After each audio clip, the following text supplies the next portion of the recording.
Hey, KU fans, welcome back to another episode of the KU Sports Hour here at KUsports.com.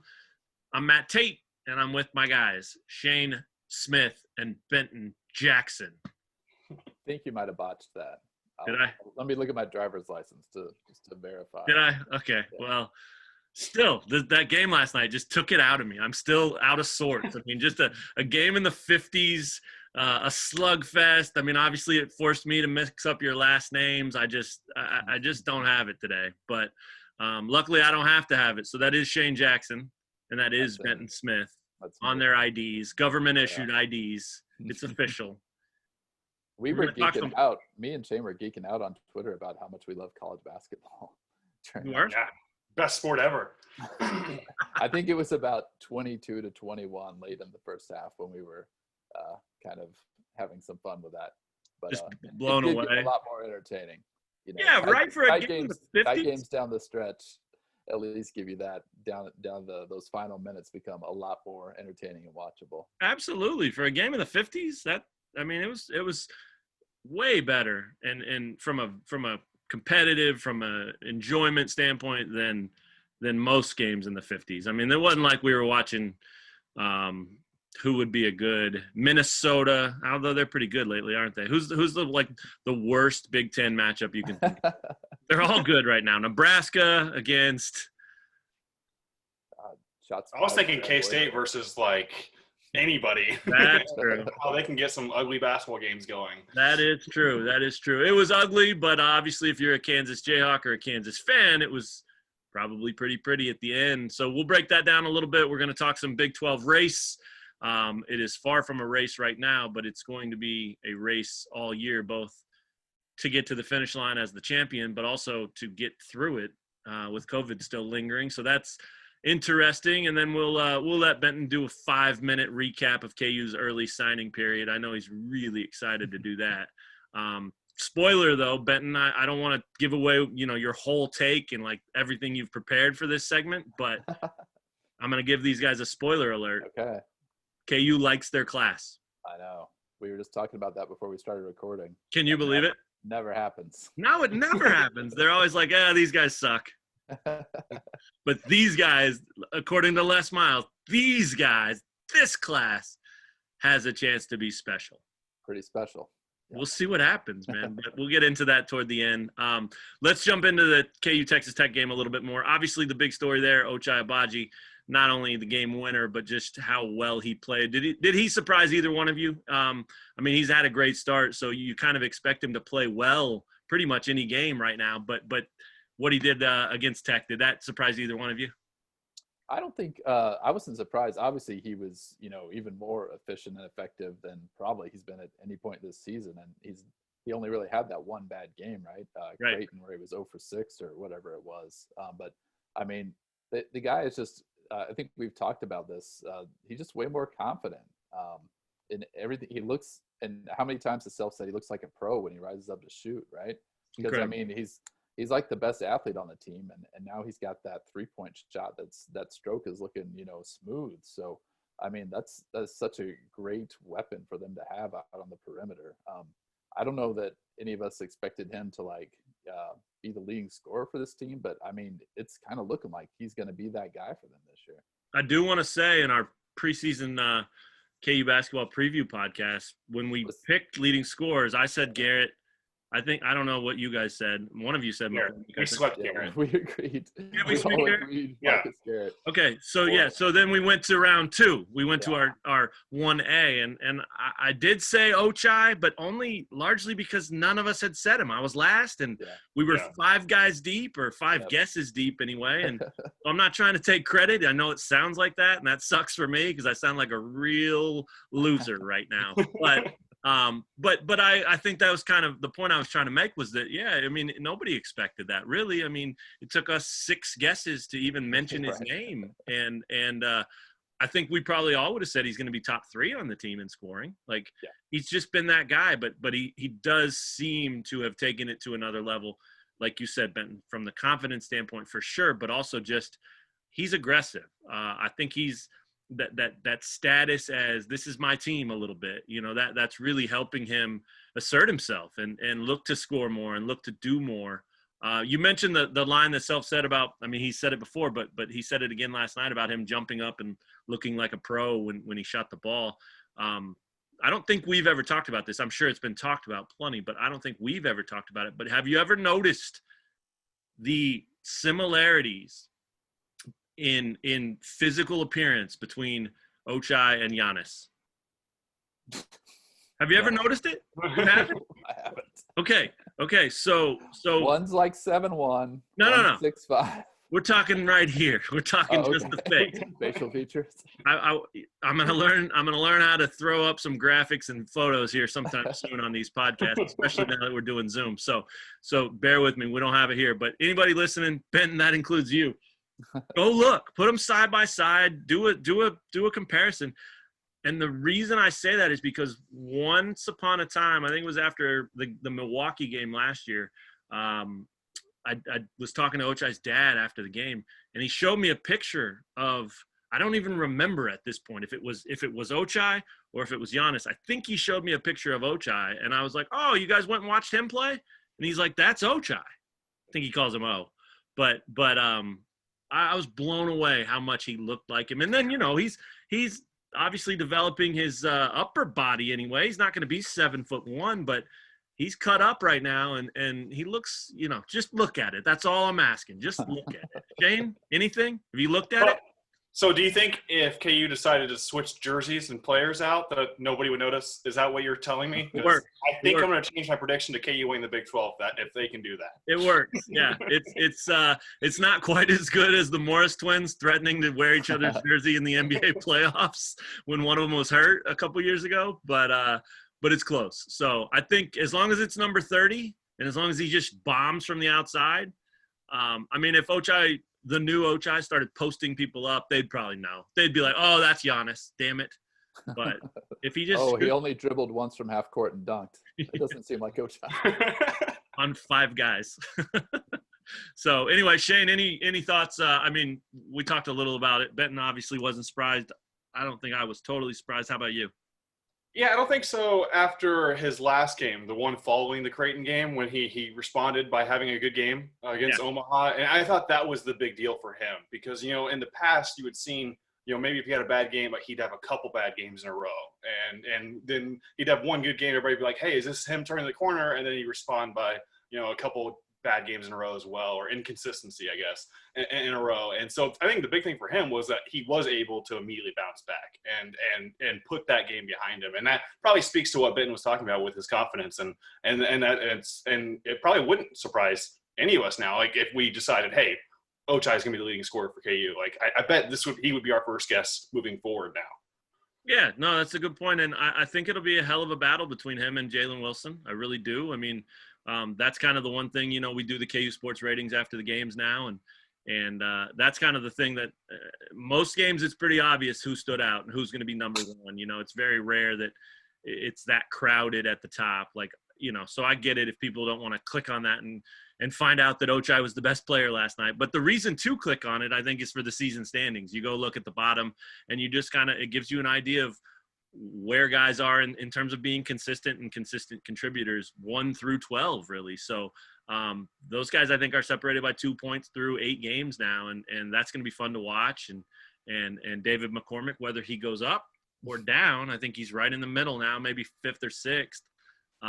That's going to be fun to watch. There's a lot you can get out of those that aren't the obvious. So anybody listening that thinks we're stupid for doing them, just remember that that's why we do them, because we're tracking the whole season, not just each game. So also on a game by game basis, the more interesting part is like who's in that bottom half that shouldn't be. Right? Yeah.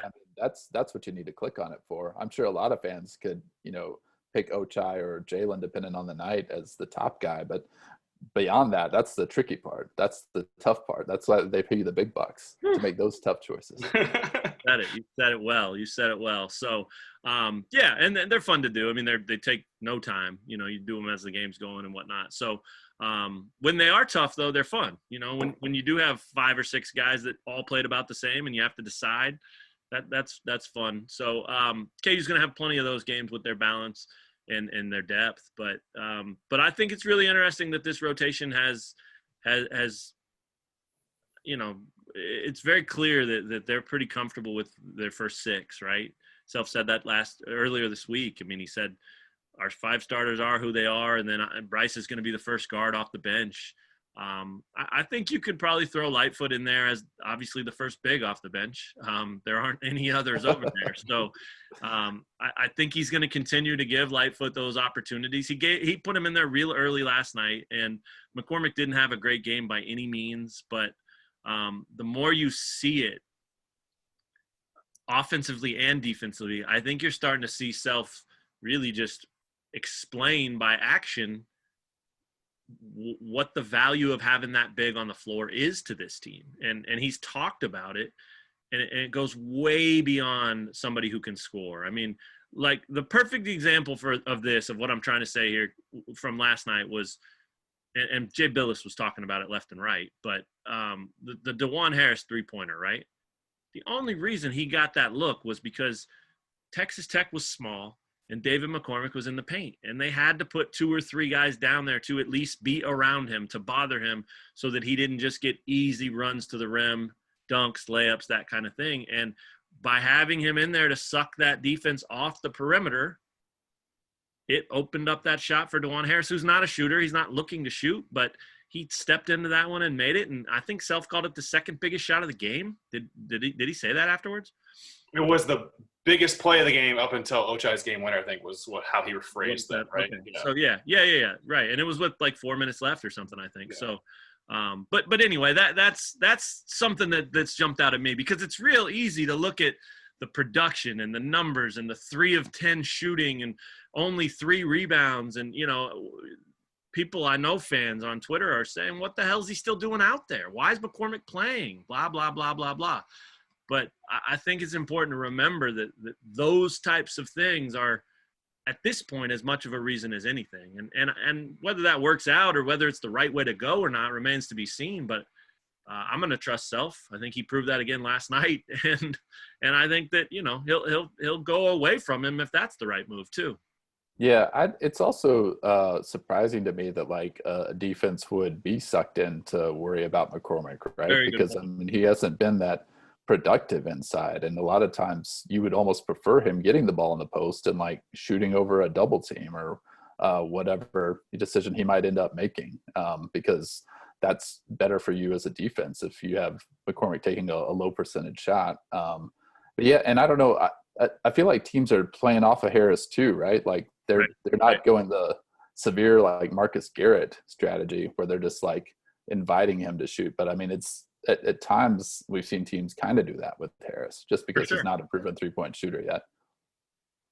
Yeah, I think he's an interesting case. I mean, that's what we were kind of getting into with the rotation, right? So you know what you're going to get from the 5 starters, or what they're going to be asked to do anyway. You know what you're going to get from Bryce. You know what Mitch Lightfoot's role is. But the rest, so you got Tyon Grant Foster, you got Tristan Inaruna, you got Dejuan Harris. Is that it? I mean, other than Josell and Muskinen? Did I name everybody? Yeah, that's everybody. So mainly it's those 3, right? It's Grant Foster, it's Harris, and it's Inaruna, and how they fit into the rotation, or if they fit into the rotation. And I think that's still a work in progress. I think that's something they probably would have been way closer to figuring out in a normal season when they had 12 non-conference games. But since they only had 6 or 7, I guess it would be 7 exactly. There is no 6 or 7. Since they only had 7, that's 5 fewer opportunities for those guys to get comfortable, for those guys to show how they fit, for those guys to show what they can do. What do you like about those 3, Shane? I mean, what are your expectations for that trio the rest of the way, if you have any? Well, first of all, I'm glad I spent 3 days writing about who the 5th starter will be, only to find out that the 5th starter is probably KU's best player or has an argument to be KU's best player. Hey, at least you picked him. At least you didn't leave him out. Yeah, right? 7 games in the season, that's pretty clear right now. And the starting rotation's set, basically. For me, I mean, I really like Harris's game in particular. And just the fact that the ball just never seems to stick with him. I mean, he's such a good passer. He's always looking to pass, which I think is the key part to him as well. You guys mentioned, though, and kind of alluded to it already, but having him and Marcus Garrett in the lineup at the same time is a little bit tougher sometimes, just because if teams are playing off both of them, and then maybe that makes it a little bit more difficult.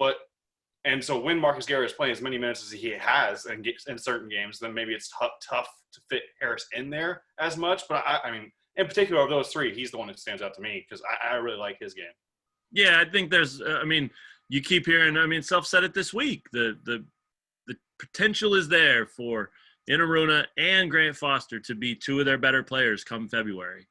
And physically, sure, it's absolutely there. Those guys are long, athletic. They can both shoot.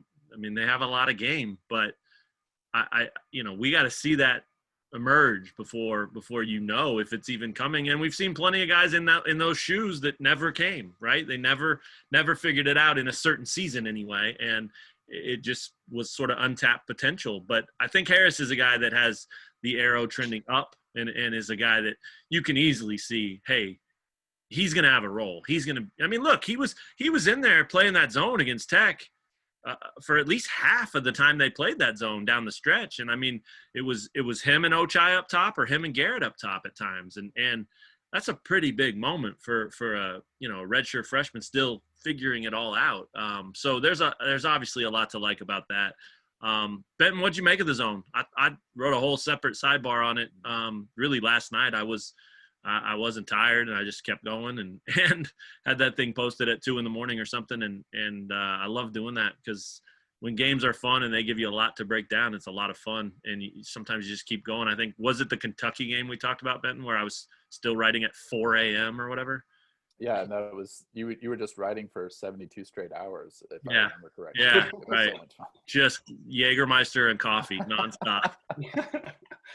But anyway, I loved writing about it. I loved watching it. What'd you make of that zone? You wrote a little about the defense, especially with Jalen on that last play, which was out of man defense. But do you think this is a zone team? Could they be? No, I don't think so. I mean, Self hates zone defense. Right. And I mean, I think it worked out well because for the reasons that Self kind of outlined after the game, right? They kept giving up drives to Tech, and Tech kept getting to the free throw line or getting layups. And when you played that zone, that kind of made it a lot more difficult for them to do that, especially a lot more difficult for them to get to the free throw line. And then you also can just have McCormick sitting back there in the paint instead of involved in ball screen defense, which isn't his strength at all. So I mean, it made sense why they did it. I also love, he said that they just basically installed this generic run-of-the-mill 2-3 defense a couple days ago. Spent 7 minutes on it because they hated their other zone defense. That's the best part. Doesn't it just make you wonder what that other zone defense was? Because he talked in the summer. I mean, he loved their length on the perimeter. He I think one time I was talking to him and he was even talking about matchup stuff and maybe some trapping in the half court out of zone and things like that. I mean, this has just been such a weird year to try to put anything in. So it immediately made me wonder, I wonder what that was. I wonder what they were trying to do. And obviously good that they scrapped it because it wasn't needed last night. And the good old Jim Boeheim 2-3 worked just fine. The Jim Boeheim 2-3 is a little bit more active and complex than what KU was playing. It is. But yeah, it worked for that moment. So, I mean, great adjustment. And I mean, obviously another example of, Self being, I feel like the longer he's here, the more willing he is to kind of get creative and do things he doesn't necessarily like just to do it for a few minutes because it'll be for the benefit of the team. He's not going to be hard-headed and say, well, we only play man defense and just keep giving up free throws and layups, right? And that's what it is, right? I mean, it's not – this guy could draw up anything. He knows the game. He knows – I mean, you could give him something that an NBA team is doing brand new and he'd have it figured out in 2 days. I mean, it's not that he can't coach a style or can't coach anything. It's a philosophy. It's hard-headed, like you said. We're going to play man because I don't want my guys – relaxing and falling back on zone and being lazy because of it. And like you said, the Boeheim Syracuse zone is much more active. They don't allow that in that zone, but a lot of zones will do that. Guys will get lazy, and a good zone offense can make a zone defense look absolutely pedestrian and just pathetic, which I was a little surprised Tech didn't have more of an answer. I mean, they played 8 minutes of zone, and they just kept taking deeper and deeper three-pointers, one shot and out, nothing was going. And yeah, I was surprised they didn't try to make some kind of adjustment. Maybe they did, but obviously it didn't work. So I think Billis was talking about this in the broadcast with Tech basically playing like a motion offense as its primary offense. I think that also makes it a little bit more difficult. To maybe, you probably don't have a ton of sets to running it zone. It's all kind of like philosophy and reacting. Well, that's just it. Yeah, right. Like everybody that's played basketball at any level knows, though, the basics of how to beat a zone, right? I mean, you get the ball to the middle, you kick it out, you skip across. I mean, reversal, move, there's a lot of short corner, things like that. So these guys, even though they do play motion and that's their primary offense, I mean, all those guys have played plenty of basketball where they should know, even like you said, just how to react to it and just beat it that way. But credit to KU, they played it well, and it obviously was the right move. So let's jump in and talk Big 12. It's just getting started. Obviously, West Virginia's coming to Allen Fieldhouse on Tuesday night for another just promised to be dogfight slugfest battle, and I can't wait for that because last night's was entertaining and this one could be even better. But you go down to Texas Tech, the 14th ranked team in the country, and you win on the road for the 18th time in a Big 12 opener and the 30th in a row of Big 12 openers. I mean, that's a pretty good statement that KU's still going to be a tough out. I mean, I don't think anybody had Texas Tech winning the Big 12. Do you? Not this year, no. Right. I don't think so. I mean, Beard's done an obviously awesome job of just kind of retooling that program year after year. I mean, they have lost quality guys absolutely for every single year that he's been there, and they come right back with they'll find transfers or do whatever they need to do, and it's really a credit to him that they've remained so competitive considering the turnover they have in their roster. Yeah. So and yeah, it's clearly a contender. There'll be a factor. They're going to have some say in who wins the Big 12 because they're going to beat a bunch of people. But I don't know. I mean, I kind of look at this thing as a three-team race, and maybe I'm dead wrong. But I never thought Tech was in there. I think they're going to be tough and they're going to factor, like I said. But I don't have them in there, and I don't. Even though Texas is off to an amazing start, I got to see it before we give them that kind of treatment, right? I mean, it's they got a great roster. They got a great team. They look to be off to a great start. They've got a coach with hair. I mean, there's all kinds of things to just really not recognize about Texas. I mean, let's sidebar on that one. I don't know what to do with Shaka's hair. Does anybody? No, I think Tate, I told you this on a phone conversation we had a while back. The first Texas highlights I saw this year, I saw the entire highlight package. They showed Shaka Smart. I didn't think twice about it. I was like, I don't know who that guy is. But and then 2 days later, I was watching Texas play a little bit live on TV, and I was like, wait, that was Shaka Smart? I had no idea. So yeah, he's let the hair grow out. 2020 has got him avoiding the barbershop, and he's got a completely different look. It blew me away. I did not know it was him. It's obviously working. It's working, yeah. I mean, this is the best Texas team that he's had since he got there. Yeah, do you guys think they're a contender, or do you, obviously, since I singled them out, I'm looking at KU, Baylor, West Virginia. Those are my three, real hot take there. Nobody else is talking like that. My God. But I think a lot of people are talking about 4 or 5 teams that are in the mix, and I don't put Texas there yet. Shane? Yeah, without seeing much of Texas, I don't know for sure, but I still think Texas and Texas Tech could be in the mix as well. Yeah. In this same spirit of bad preseason takes, I remember saying, hey, KU's probably second or third in the Big 12 when we were talking about our predictions, and I forgot Bill Self is just amazing because last night was just Bill Self was amazing, and he goes to that zone. The last play for the game winner to Ochai is him. I mean, you forget that KU is going to win, 3 or 4 games like that, where it's just Bill Self is going to outsmart the other team, and road or home. And I think part of my preseason assumption was, home court doesn't matter. There's a top tier in the Big 12, and it's just going to be them battling it out, and then KU would fall to second or third, and so maybe after last night, I want to readjust, I guess, that thinking.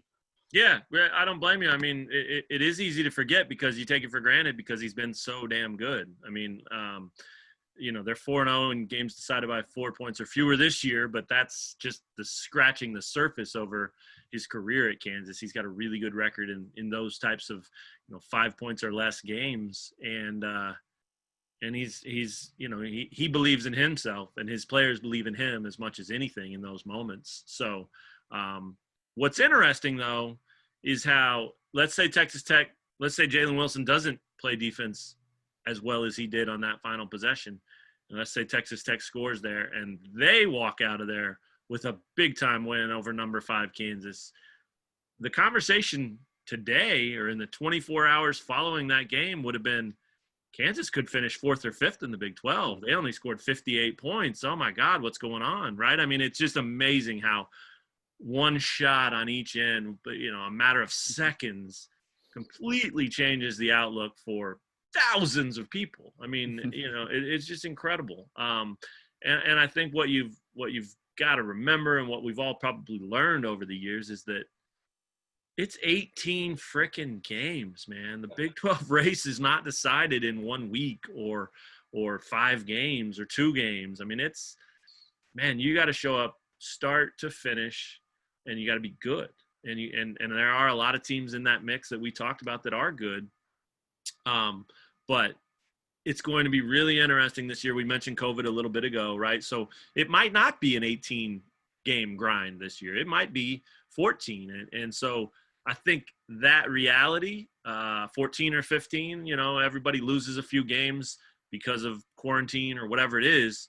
That reality, I think, makes a win like last night so much bigger because now it's maybe, a much bigger percentage than it would be out of instead of 1/18th, it's 1 out of 14 games, and you got a bunch of them coming up at home too. So I don't know. Baylor the team to beat though, Benton, is that still fair? Do you feel like that's right? I mean, I feel like that's what most people think. Yeah, I mean, their season's been weirder than most, right? Because they've had games postponed multiple times. They were supposed to play Gonzaga a week or so ago, and that was going to be one of the better games of the year, and that one had to get postponed like 2 hours before tip off or something like that. Just one of those crazy situations. So they haven't really played anybody. I mean, I think they played Illinois. That's probably their marquee game so far, if I'm remembering that correctly. And obviously they're undefeated. Have only played 4 times, but just with the guys they brought back, I mean, they have to be the favorite. They were so good last year. Yeah. And I mean, that just minimal turnover in terms of their roster from that year. And I was looking forward to that Gonzaga Baylor game. I was like gonna DVR it because I think it was on a Saturday, so I was covering football or something. But I mean, that's one of those games you would actually love to see this year. It's a shame that'd be one of the teams that I would actually watch. I think is Gonzaga. Just in my spare time, willingly watch a college basketball game. Yeah, that's fair. I don't think there's anything wrong with that. That's what's interesting about West Virginia on Tuesday night. They're 6-1, KU 7-1. I think West Virginia plays Friday night. So depending on when you listen to this, they might have a different record. But either way, up until the point we recorded this thing, their only loss was to Gonzaga, just like Kansas, and they lost by 5 points, and Kansas lost by double digits. And that doesn't really mean a whole lot, but it definitely shows you that West Virginia can play. And it shows you that, again, Tuesday is going to be an absolute war. I mean, it's just – I hate saying that because I think people get upset when you use that term, but it's going to be an absolute just slugfest, physical, intense. You can't take a possession off. If you do, you'll pay for it. And I think the more opportunities KU has to stack up moments like they had against Texas Tech late – both ends. Offense, they execute really twice and get the go-ahead bucket. And on defense, they lock down and execute there too. I mean, when that becomes your norm, when that becomes what you expect, it makes you that much tougher in those moments, when they come up in the future. So, yeah, that was one of the things that, I mean, Tech killed KU on the offensive glass. Like, I mean, and West Virginia has bigger bodies, and I mean that's like such a part of like Bob Huggins' team's personas. Sure. It's just destroying you on the offensive glass. I'm interested to see how KU handles that, because I mean, other than Jalen Wilson, I'm not sure that they have a lot of guys who can go toe to toe with West Virginia's front line and, you know, battle for the glass and come out, you know, with rebounds. That's how they score, right? I Yeah. mean, that's like their best offense is, who cares if you miss the shot? Oscar or Culver's going to go get it. And oftentimes they get it back up on the glass. And a lot of times those are 3-point plays. They're fouled, that kind of, I mean, they don't care. They're not trying to win style points. They're trying to win a basketball game. And yeah, that'll be a lot for KU to handle. The interest, and that's where the zone comes back into play. I mean, it'll be interesting to see if they use it at all, because it's definitely harder to rebound out of a zone. But I went back and rewatched it last night, at least that 8 minutes of the second half, and I just wanted to chart it all and make sure I had everything right. But they gave up 0 offensive rebounds out of the zone. I mean, that's pretty remarkable for a team that's not that big and was getting beat on the boards anyway. And then you throw a zone into the mix. That was a hell of an effort by all those guys. And I thought Christian Brown was terrific on the glass. I mean, in that stretch especially, he was really good. Marcus Garrett was really good. I mean, Brown and Wilson, bad nights offensively. But, man, if you're a KU fan, what you love to see about this team is that those two guys who are important, starters, key players, they laid an egg most of the offensive evening.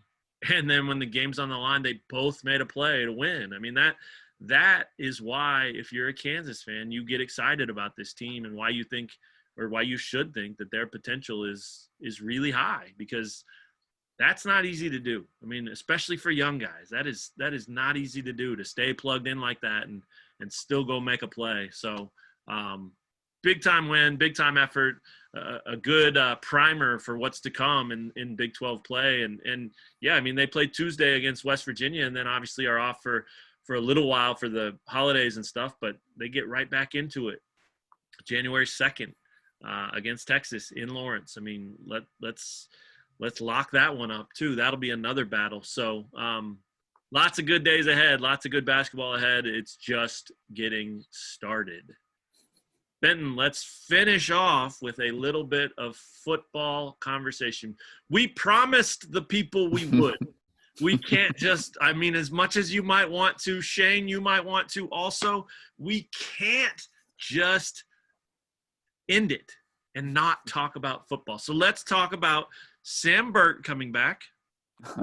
No, that's great, though. Good for him. I like the way he announced that. That's really cool, and it'll be fun to see if more seniors kind of say, hey, I'm coming back.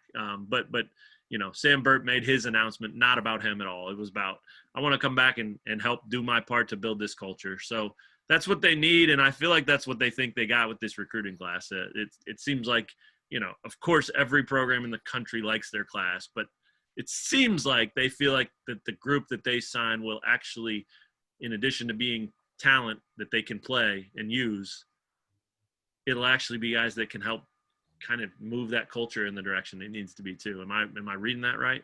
Yeah, I think so. And I think they kind of really love what they have in some of their top guys. And obviously Devin Neal is the guy we know a lot about, him being just a stud running back from Lawrence High, but also just like a high character guy, right? I mean, Les Miles said he expects Devin Neal to come in and be willing to be a leader right off the bat. And I think that they like that these players that they signed, a lot of the more highly rated 3-star guys that they got are kind of in that mold from a character standpoint. I think they feel the same way about Ben Easters, the quarterback, and OJ Burrows, one of the defensive backs that they signed. I think that's, and if they're right about that, then that's a great way to keep building this. I don't, you know, I feel like recruiting classes are always so impossible to like have a feel for on signing day, or, I mean, because you truly don't know what type of player each guy is until maybe two years into his playing career, right? Absolutely. I mean, some guys like Karan Prunty come in and they're just, you know, studs from day one, but it's usually not the case. You usually have to work your way into the rotation, and it's just like you have to wait to know, is this a good class or not? But I thought we're only, you know, a year removed from the 2020 signing class, and it seems like a pretty solid class. They had to play a lot of those guys out of necessity, but a lot of those guys made the best of that opportunity. And I mean, the plan is it seems to keep doing that, you know, bring in young players that they really like and keep building this. And you got to give them credit for that, because I mean, how many years did we talk about that when previous coaches were here? Like, well, they keep bringing in all these JUCO guys, and that's not going to work. No. KU's not doing that anymore. Right.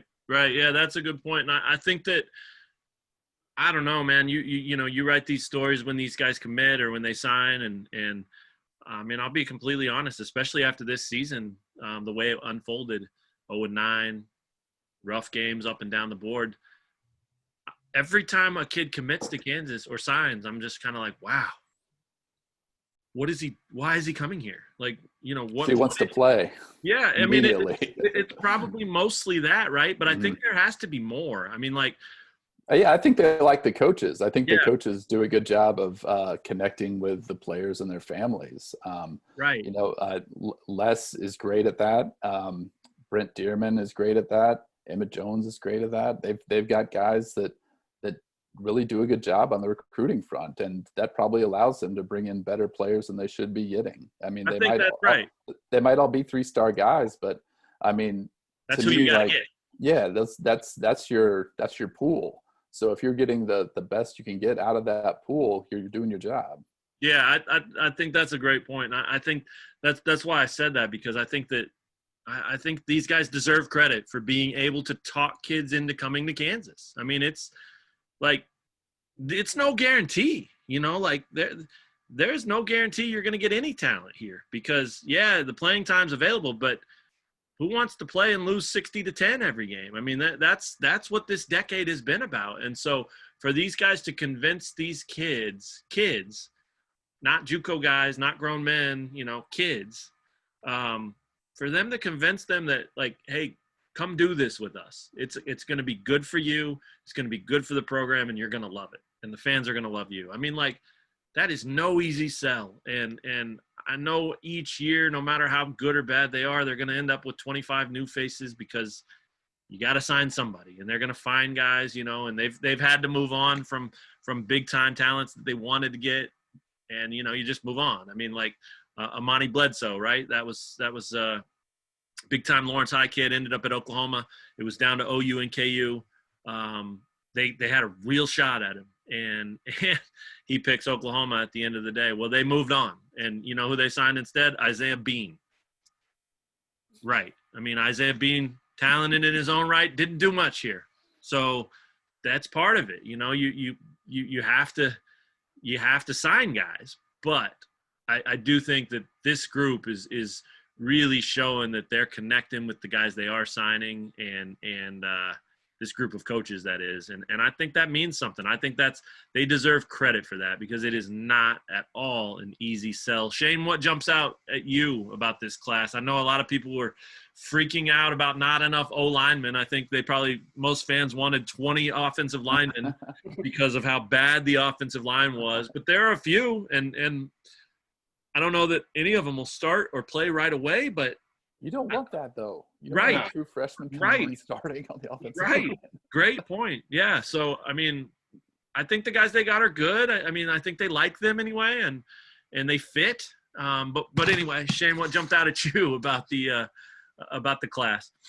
Yeah, of the offensive line, I think Robinson's pretty good. I mean, he in particular is the one who stood out to me when just kind of glancing through their highlight films, which obviously don't show much. But I mean, you could see like actual real potential there. And as Benton just mentioned, I mean, you don't want them playing right away. So that the solution to fixing the offensive line isn't, hey, let's put 18, 19-year-old kids on there and tell them to block defense linemen. It's hoping that, hey, your previous recruiting classes will be developed more coming into next year, and maybe there's a transfer that can help, you know, add to it as well going into next year. But that's the solution to fix the offense line, not, hey, these high school kids coming in right away should play next year and fix it. So, but I did want to say that Robinson was the one that stood out to me of the offense lineman.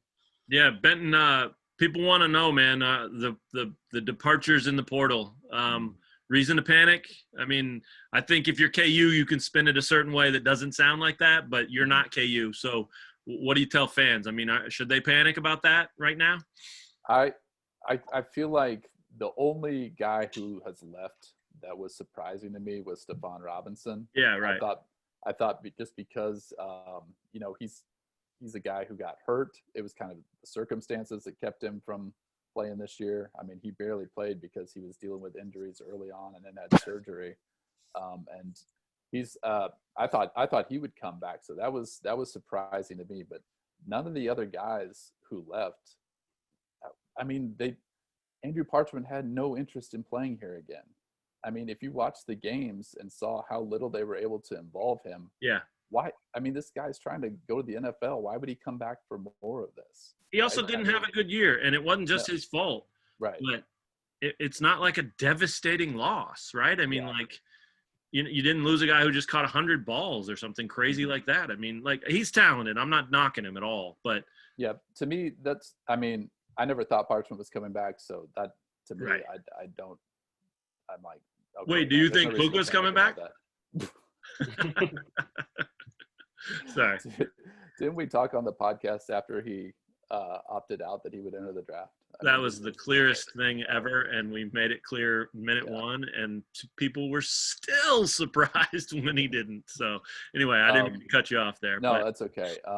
I mean, Kyle Mayberry has been here forever.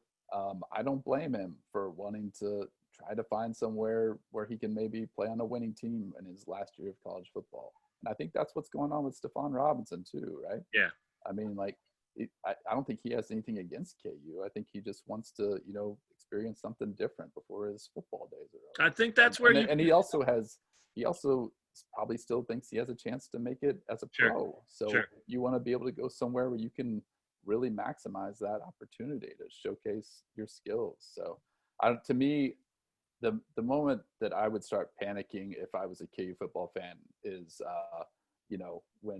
when guys that are not seniors are entering the transfer portal. Right. That hasn't happened. It could happen. I mean, the players, it's up to them whether they want to stick around here or not. I think your foundational guys, you're confident in, but if you have other guys who end up leaving the program, that's going to hurt your scholarship numbers. That's going to hurt what you're able to put on the field. So that's when I would start panicking if I was a fan. If younger players who were not seniors in 2020 start, heading to the portal the way that these seniors have. Yeah, that's a good point. And I think the panic line for me anyway is also, it's important to take into account what you just said a minute ago about how these guys that are all leaving, they've got nothing but good things to say about KU. I mean, they are just literally looking for that opportunity that KU hasn't been able to give them and won't probably be able to give them, right? And with 1 year left. So, but they're not like, I had to get the hell out of there, or I hate those coaches, or that place sucks. Or, I mean, and maybe they wouldn't do it publicly. Some kids would, though. I mean, it's just, I think that the amicable way it's all ending for all of these guys, it seems anyway, that adds something to where it's probably a reason not to panic. This is just kids looking for opportunity that they don't have here. And frankly, I don't think that's a bad thing for KU at all, because these guys that are all leaving are, 3 and 18 over the last 2 years. I mean, it's not all on them by any means, but it's not like they were lighting the world on fire either. So why not replace them with some new bodies and new faces and see if maybe that can help you jumpstart this program? So, some of those guys you mentioned are talented dudes, but not talented enough to avoid 3 and 9 and 0 and 9, so let them go find their road and let some new faces, new blood come in here and see if it can't help. And some of that showed up early this year, right? Some of that showed up in those freshmen like Prunty, which doesn't Les call him Prutney every time? You never know how he's going to pronounce it. Oh, he's done it right? Yeah. Okay. I feel like I only hear him say Prutney, and it makes me question myself, because I'm like, have I been pronouncing this thing wrong? It's terrible. Shane, any other thoughts on the class before we wrap this thing up? I mean, did anybody else jump out at you? Have you looked at Easters much? I know Benton's got a story coming up this weekend on Ben Easters, the quarterback that they did sign. And you know, I think you got to get one in every class. So there he is, and he's got some talent. But have you looked at him much, Shane? I have not, but I'm looking forward to reading Ben's story about Easters. There you go. Okay, what can you tell us about him? Cloud my judgment. Real quick, what can you tell us about him, Benton? Before, not to give away your story, but I mean, you asked Les about this on signing day, and I mean, do you think this is a guy that can come in and push right away, or is he 2-3 years down the road maybe the guy? I think that they're open to him coming in and becoming the guy. Okay. I think that, you know, Les had a very diplomatic answer about it. You know, like, yeah, he did. We'll come in and he'll come in and we'll watch him, and if he, you know, kind of presents himself as a guy capable of starting, then we'll consider that. And, you know, if he doesn't, we're fine with developing him. And right. That's absolutely what you should be doing when you're in KU's shoes right now. You don't have a 100% lock for your quarterback position heading into next year. So if someone new comes in and outplays the guy you would assume would be that guy, Jalen Daniels, if Ben Easters is just better than Jalen Daniels in spring practices and in August, you go with Ben Easters. Right. And if he's not, that's okay too. You let him learn the system and develop and, you know, bring him along. So I think they're open-minded to it. They definitely didn't say, I mean, Les generally does not like to kind of give any clues about, you know, what their plans are, especially with the quarterback. But the sense I got is that Ben Easters will have a shot to come in and win this job if he plays to that level. Sure. Yeah. Well, that's all you can ask for. And look, I mean, with the portal guys too, I think that I asked Les if he'd be open to looking at the portal to build their roster. And I mean, he said, yeah, it'd have to be the right fit. It didn't sound like he was crazy about it or was going to do a whole bunch of portal mining, so to speak. But I think if you can find guys that are eligible for 1 year to replace the guys that you could have brought back that are now leaving, with this season being a free year and no scholarship limit for at least one season, I mean, God, do that. Take all the guys you can get, bring them in, have them help. And if they play, they play. And if they don't, they can help in other ways and with their experience and in practice and just being part of that culture change. So I think that's another thing to look at with that transfer portal. I don't think it's just exit only. You know, I think there's a chance that they could bring some guys in and I think that'd be a decent move. And I don't think anybody would need to second guess it. I don't think anybody would need to say, oh, here they go again, bunch of transfers, because it's totally different than those JUCO experiences. And you know, this is a COVID thing and could be just a 1 year thing to replace a bunch of guys who would have only been here one more year anyway. So if that happens, I don't think that's reason for people to fly off the handle about, oh, he didn't do that very long. I mean, no, Les is doing it right. This whole staff's doing it right. They're stacking high school kids on top of high school kids, and just got to be patient, which is really hard to do. But that's why we all own rakes and why trees have leaves, right, Shane? Exactly. And along your lines on the portal, there are like over 1,000 names in the portal, so not all of them are going to find a place. So maybe KU gets someone that they probably wouldn't have been in the market for if someone's just looking for a place to play. Sure. Yeah, that's going to get really interesting, just having spots for guys eventually. I want to end it with the Devin Neal story because you talked about his character and Les talked a ton about his character. Well, at Lawrence High's last game of the year against Derby this year, Shane was obviously covering it. I went out to write a column. I thought it'd be a fun game, big-time playoff atmosphere. It was not a fun game. It was not in any way memorable for Lawrence High, probably, or for Devin Neal, even though he had good numbers. But we're standing around out there on the field afterwards. They're hugging. The guys are crying. Their season just ended. Some of them will never play football again. And I saw Devin and I asked him, hey, you got a quick second? And he said, I'd really rather, hang with my team right now, if that's okay. And I said, yeah, that's fine. Because I ended up not finding much to write about anyway. So I was just fishing for something. Well, I wrote about what I watched. I wrote about the scene and, it's a Lawrence thing and a Lawrence High and a city thing and all that. And the next day, Devin Neal sent me a note that said, hey, Mr. Tate. And he called me Mr. Tate because he's that kind of kid. And you're old. And I'm old, right? Also, don't forget that. Hey, Mr. Tate, I really want to thank you for respecting my wishes last night. Just went on and on about how much he appreciated that opportunity for him to just live that moment as a high school kid one more time with his team. And that's the kind of kid he is. I mean, he's mature, he gets it, he sees the big picture, and he's crazy talented. I mean, that running back position is so solid. Even losing Khalil Herbert and the 30,000 yards he rushed for this year, even losing Puka Magic, I mean, they are still in such good shape at the running back position with Haisha and the one I can't pronounce, Amari Pesik-Hickson. No, I did a Keegan. Switched the first letter. That sucked. But then Neal as well, you know, he's got a chance to factor in right away. So if that's who they recruited and more guys like that, which it sounds like that's what they were looking for, then there's a chance for that to work. And they still got to play, and they still got to be better than a bunch of guys in the Big 12. And it's a long uphill road, but there's a lot to like there, I think. So I just, that story will stick with me a long time. That was cool of him. He didn't have to do it by any means. I was fine with not talking to him and letting him be, but he went that extra mile. So it'll be really interesting. But for now, we're going to move on from football for a little while. Benton won't, but at least he won't be stuck covering football when Gonzaga and Baylor are playing. And he'll be able to cover a lot of basketball with me and Shane the rest of the way. So this might be it before the holidays. I don't know if we'll get to one next week. We'll try, but it is Christmas next Friday. So in case we don't get to one, and in case we don't talk to you guys before then, happy holidays. Be well, be safe, be happy, be merry.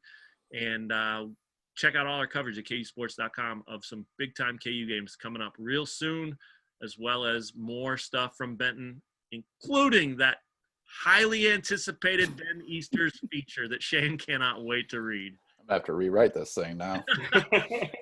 Fair enough. That's all we got. For Shane Jackson and Benton Smith, I'm Matt Tate. Thanks for checking out the KU Sports Hour here at KUsports.com.